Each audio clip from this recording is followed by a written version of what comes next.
Good morning everyone. सुप्रभात। आज मैं अपने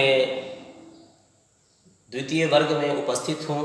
प्रथम वर्ग में मैंने आप लोगों को लट लकार वर्तमान काल में साधारण वाक्य बनाने के तरीके को समझाया था, बताया था, जिसमें मैंने कर्ता और क्रिया आधारित अनुवादों का अध्ययन किया था कि कैसे हम कर्ता और क्रिया आधारित वाक्य को लट लकार में सही तरीके से, साधारण तरीके से बना सकते हैं।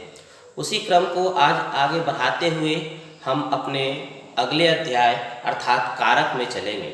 आप बोर्ड पर देख रहे होंगे कि मैंने आज लिखा है स्टेप 5 यानी कारक। यानी मैंने स्टेप 5 जो लिखा है, इसमें स्टेप 5 में लिखा है कारक। यहाँ पे मैंने कारक की जो 7 विभक्तियाँ मुख्य रूप से हैं, प्रथमा, द्वितीया, तृतीया, चतुर्थी, पंचमी, षष्ठी और सप्तमी लिखा है। कारक के जो रूप होते हैं कर्ता, कर्म, करण, संप्रदान, अपादान, संबंध, अधिकरण।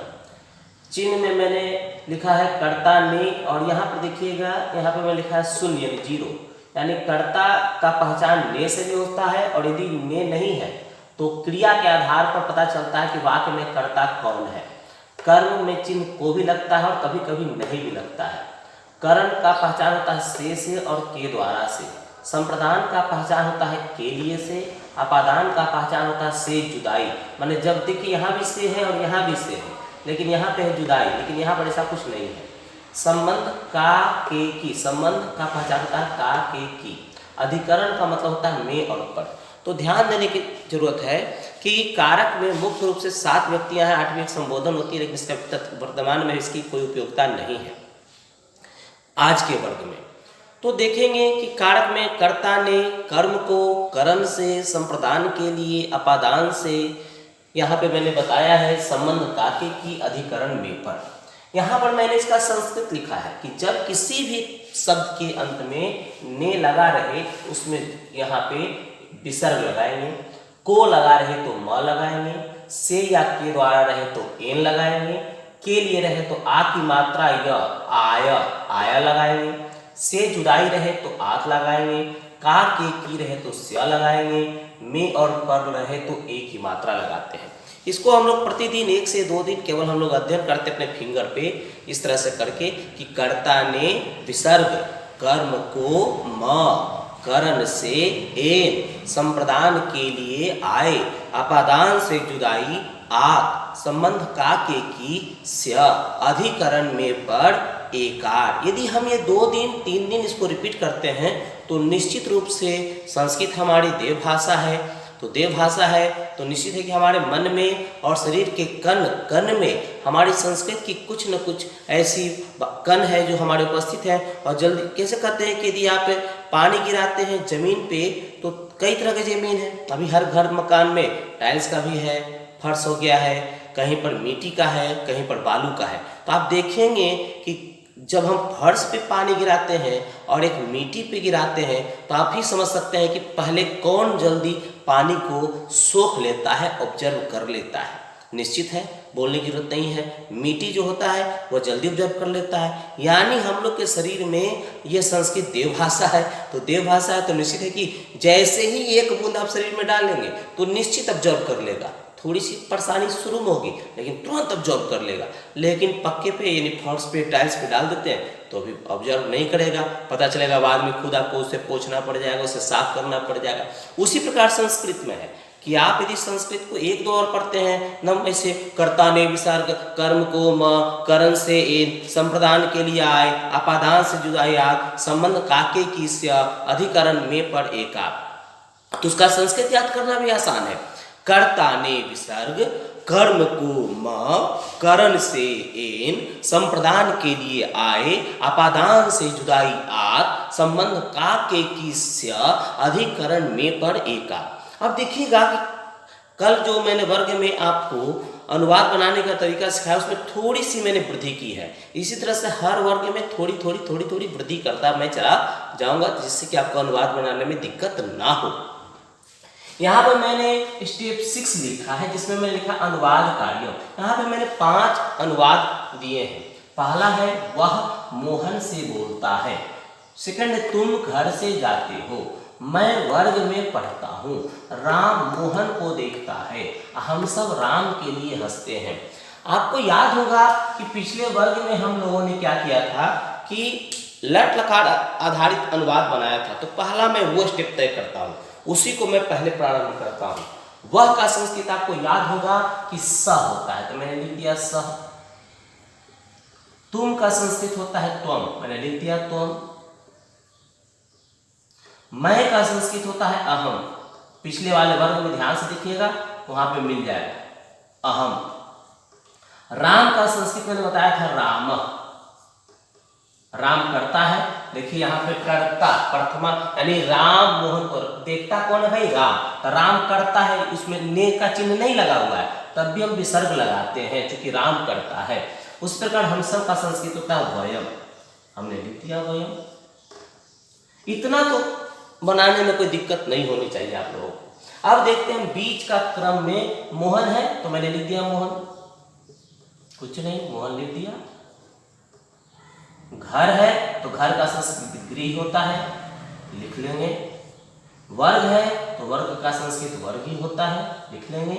मोहन का संस्कृत मोहन होता है, लिख लिए मोहन। और राम का संस्कृत राम होता है, मैंने लिख दिया राम। अब देखिएगा यहाँ पे से बोलता है और यहाँ से जाते हो। अब दो ठो से है यहाँ पे, एक करण से है और एक अपादान से है, लेकिन वह मोहन से बोलता है तो क्या इसमें जुदाई यानी अलगाव होता है।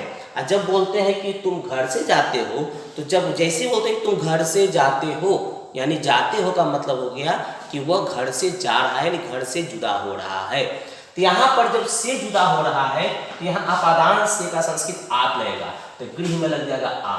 और जब यहाँ पे कोई जुदाई नहीं हो रहा है तो से का संस्कृत यहाँ एन है, तो हम इसमें एन लगा देंगे, ए की मात्रा अन्न, मोहने।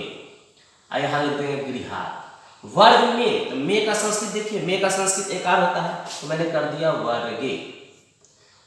फिर देखिए को का संस्कृत यहाँ पे है, को का संस्कृत म होता है, तो मोहन में मैंने लगा दिया को का संस्कृत म, मोहनम। के लिए का संस्कृत यहाँ देखिए, के लिए का संस्कृत आय होता है, तो हमने यहाँ लिख दिया रामाय। चलिए इतना तो काम कर दिए। अब आते हैं क्रिया पे। क्रिया का संस्कृत, बोलना का संस्कृत हो गया वद, जाना का संस्कृत हो गया गच्छ, पढ़ना का संस्कृत हो गया पठ, देखना का संस्कृत हो गया पश्य, हंसना का संस्कृत हो गया हंस। यहाँ तक मुझे उम्मीद है कि आपको कोई परेशानी नहीं हुई होगी। अब कल के वर्ग के अनुसार पुनरावृत्ति करते हैं। सह के साथ क्या लगता है भाई, याद होगा, तीथा अंति सीथा था आमी आव आम, तो सह के साथ लगता है ती, तो हमने यहाँ पे लगा दिया ती। अब वाक्य को पूर्ण कर दिया कि सह मोहनेन वदती। अब त्वम के साथ क्या लगता है सी, तो हमने लगा दिया सी।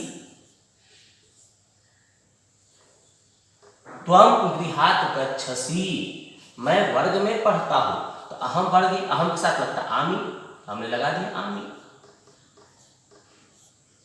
अहम वर्गे पठामी, राम मोहन को देखता है, उसे मुझे को, सब चीज तो मैंने लिख लिया है। अब राम एक संख्या है, मैंने कल बताया था 1 नंबर ती, 2 नंबर तह, मोर देन 2 नंबर अंति।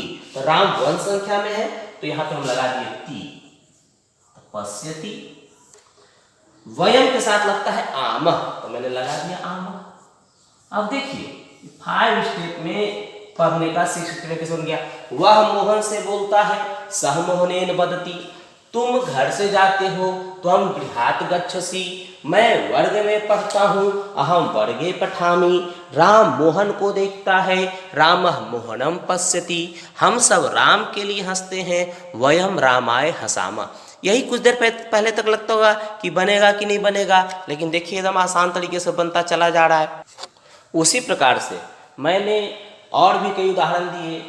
छठा में मैंने लिखा है, तुम घर में रहते हो, बंदर वृक्ष पर कूदता है, वृक्ष से फल गिरता है, माता पुत्र के लिए रोती है, अध्यापक छात्र को देखते हैं। देखे होंगे कि कल के वर्ग के बाद और आज के वर्ग के बाद यही इसी तरह का अनुवाद हमें लगता था कैसे बनेगा, लेकिन पहले हमने सीखा था कर्ता और क्रिया का प्रयोग कि सह के साथ ती, तौ के साथ तह, ते के साथ अंति, त्वम के साथ सी, युवाम के साथ थह, यूयम के साथ थ, अहम के साथ आमी, अवाम के साथ आव, वयम के साथ आम।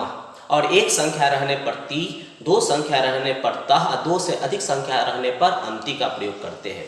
देखिए फिर हम यहाँ पर लिखे हैं तुम घर में रहते हो। फिर देखिएगा तुम का संस्कृत होता है त्वम, मैंने लिख दिया त्वम। घर का संस्कृत होता है गृह, लिख दिया। मे का संस्कृत देखिए, मे का संस्कृत होता है एकार, तो गृहे। रहना का संस्कृत होता है वस, और त्वम के साथ लगता है सी, तो वससी, त्वम गृहे वससी। बंदर का संस्कृत होता है वानर, तो हम लिख दिए वानर। फिर जैसे हमने लिखा था राम, उसी प्रकार लिख दिया वानर। वृक्ष का मैंने लिख दिया वृक्ष। फिर देखिएगा पर का संस्कृत ए होता है, तो फिर मैंने लगा दिया ए। वृक्षे। कूदना का संस्कृत होता है कूर्द, कू द ऊपर में र, तो बंदर एक है, एक बंदर कूद रहा है, तो फिर हमने लगा दिया एक के साथ ती, कूर्दती। फिर लिखा वृक्ष से फल गिरता है, तो जब वृक्ष से फल गिरेगा तो फल तो वृक्ष से जुदा हो जाएगा, तो फिर मैंने लिख दिया यहाँ वृक्ष। और जब से है तो से जुदाई आ जाएगी, से जुदाई में आत, तो वृक्ष का लग गया वृक्षात। फल का हो गया फलम। और गिरना का संस्कृत होता है पत। अब फल गिर रहा है तो एक, और फल गिर रहे हैं तो बहुत सारे थे, लेकिन यहाँ पर तो फल गिरता है, एक फल गिरता है, तो यहाँ पर एक में लग गया ती, पतती। माता, तो माता का हो गया माता। पुत्र का हो गया पुत्र। के लिए देखिएगा, के लिए का संस्कृत आय हो गया, तो पुत्र में हम लगा दिए आ आय, पुत्राय। रोना का संस्कृत होता है रोद। माता रो रही है, केवल एक माता रो रही है, तो फिर लग गया ती, रोदती। उसी प्रकार है अध्यापक, अध्यापक का हो गया अध्यापक। एक अध्यापक है, तो राम का जिस तरह राम होता है उसी प्रकार हो गया अध्यापक का अध्यापक। छात्र का हो गया छात्र। अब तो को का संस्कृत होता है म, तो हमने लिख दिया छात्र।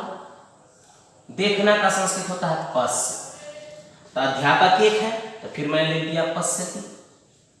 अब आप ध्यान से देखेंगे पूरे वाक्य को कि तुम घर में रहते हो, त्वम गृहे वससी, बंदर वृक्ष पर कूदता है, वानरः वृक्षे कूर्दति, वृक्ष से फल गिरता है, वृक्षात फलम पतति, माता पुत्र के लिए रोती है, माता पुत्राय रोदति। अध्यापक छात्र को देखते हैं, अध्यापकः छात्रं पश्यति। हमें उम्मीद है छात्रों कि आपको ये बहुत ही अच्छे तरह से समझ में आ गया होगा। वीडियो को ध्यान से देखें, पसंद करें, और इसी पे आधारित मैं आपको कुछ और भी अनुवाद अभ्यास करने के लिए दूंगा, आप उसे अभ्यास करें। धन्यवाद।